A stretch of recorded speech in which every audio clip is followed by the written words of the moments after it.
نبی پاک صلی اللہ علیہ وسلم رحمت کائنات ہے، کائنات کے ہر ذرے ذرے کے لیے اور تمام مخلوقات کے لیے اللہ نے آپ کو رحمت بنا کر بھیجا ہے۔ یہ بظاہر تو ہمیں الفاظ دکھائی دیتے ہیں، لیکن اس کے پس منظر میں ایک زبردست حقیقت ہے۔ آپ یہ بات اس وقت تک محسوس نہیں کر سکتے جب ہم اس دور میں نہیں جاتے، جاہلیت کے وہ حالات جب ہمارے سامنے نہیں ہوں گے کہ جن حالات میں حضور اقدس صلی اللہ علیہ وسلم دنیا میں تشریف لائے۔ نبی اکرم صلی اللہ علیہ وسلم جن حالات میں اور جس ماحول میں مبعوث ہوئے، ہمارے مورخین نے اس کے بارے میں زبردست لفاظی کی ہے، ہمارے مورخین نے اس کے بارے میں تفصیلات بیان کیے ہیں۔ ان حالات کا تذکرہ ہم سنتے ہیں تو اس بات سے کہ وہاں بدکاریاں تھی، وہاں فحاشی تھا، وہاں اوریانی کا بازار گرم تھا، وہاں لوگ لڑکیوں کو اپنے بیٹیوں کو زندہ درگور کرتے تھے، قتل و قتال اور جور و ظلم و ستم کا ایک بازار تھا جو گرم تھا۔ لیکن یہ جو بھی آپ برائیاں اس معاشرے کی دیکھتے ہیں یا سنتے ہیں، اس کا سب سے بہتر نقشہ میرے قرآن نے پیش کیا ہے۔ میرے قرآن نے جو نقشہ پیش کیا ہے، جو منظر کشی کی ہے، دنیا کا کوئی مورخ وہ نقشہ پیش نہیں کر سکتا۔ قرآن میں خود رب ذوالجلال نے فرمایا وَكُنْتُمْ عَلَى شَفَا حُفْرَةٍ مِّنَ النَّارِ فَأَنْقَذَكُم مِّنْهَا۔ اے میرے بندو، حالات یہاں تک پہنچے ہوئے تھے کہ تم جہنم کے کنارے کھڑے تھے،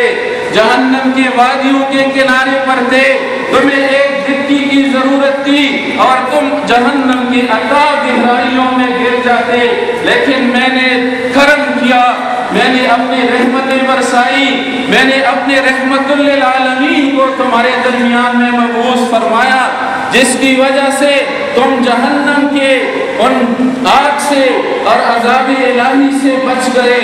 میرے نبی صلی اللہ علیہ وسلم رحمت للعالمین ہے، میرے نبی صلی اللہ علیہ وسلم کا مشن کیا تھا، ان کی زندگی کا مقصد کیا تھا، ان کی ایک ہی مقصد تھی کہ اللہ کے بندوں کا تعلق اللہ کے خالق اللہ سے ملایا جائے، بندوں کا جو خالق ہے اس سے بندوں کا رشتہ جوڑ جائے۔ میرے نبی یہی چاہتے تھے کہ اللہ کے بندے زمون مذہب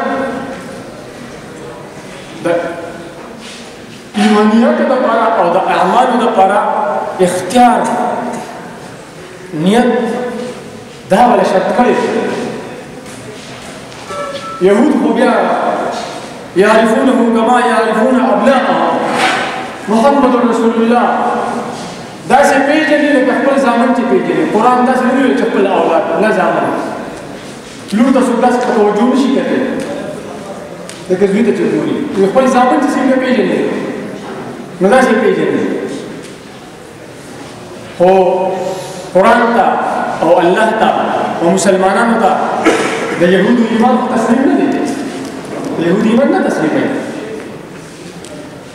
دا توجہ دا چھتا ابو طالب ایمان تسلیم نشو، حضرت کو فرمائے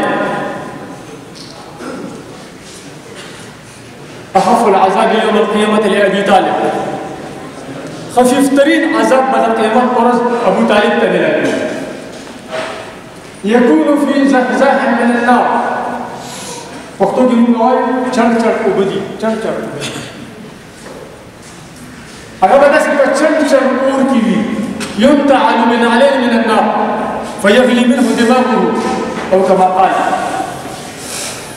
دا اور دوا پیزار موقع تخوکی دا لینا مدام دماغ خودکی اور یہ حدیث کتاب را گلی دی بالکل انسان تا چھے دا قیامت پروز دا اور پیزار ہوا چولی شی دا خفیف ترین عذاب بھی اور دے بدا تصور کی جنا دا جو مزید عذاب بھی اللہ نے کو سر نو الحمدللہ چمونگا محمد پتم حیثیت پانے بنو رسول اللہ مونږ د رسول الله په حیثیت باندې منو. یو نقطه بله تاسو به سوچ کړي چې د پیغمبر علیه السلام محمد رسول الله والد صاحب پیغمبر نه دی، نیکه پیغمبر نه دی، عبدالمطلب هاشم پیغمبر نه دی، دور دور تک پیغمبر نشته.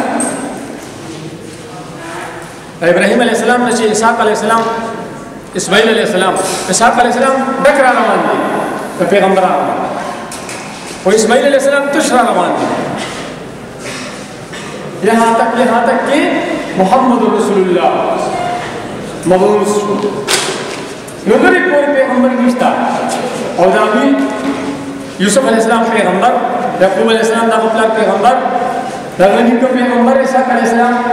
ورنی کا پیغمبر غفر پیغمبر زمان سے اتنا خبر رازی ہوئی حوال